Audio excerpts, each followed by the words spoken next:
الحمدللہ عز و جل مجلس تراجم کی کوششوں سے کئی رسائل الحمدللہ عز و جل بنگلہ زبان میں آ چکے ہیں، جیسے کرامت شیر خدا یہ رسالہ بنگلہ میں آ چکا ہے۔ ایک رسالہ مدینے کی مچھلی، امیر اہل سنت نے ہر مہینے کی پہلی پیر کو یوم قفل مدینہ منانے کا ذہن دیا، اور اس حوالے سے الحمدللہ عز و جل خاموش شہزادہ یہ رسالہ بھی الحمدللہ بنگلہ میں ہو چکا ہے۔ شیطان کے بعض ہتھیار،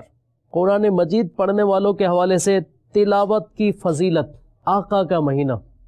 شعبان المعظم کے فضائل، امام حسین رضی اللہ تعالیٰ عنہ کی کرامات، ذی الحجہ کے مہینے میں قربانی کی جاتی ہے، ابلغ گھوڑے سوار، قربانی کے مسائل اور قربانی کے فضائل پر مشتمل بہت ہی پیارا رسالہ الحمدللہ مزید کام جاری ہے۔ آپ سے بھی گزارش ہے کہ آپ ان رسائل کو خریدیے، مکتبۃ المدینہ سے شائع ہونے والے رسائل کو خرید کر انہیں پڑھیں، نہ صرف خود پڑھیں بلکہ جہاں جہاں آپ ہیں آپ اپنے دوستوں کو، اپنے رشتہ داروں کو پڑھنے کے لیے دیجیے، یا پھر لنگر رسائل کیجیے۔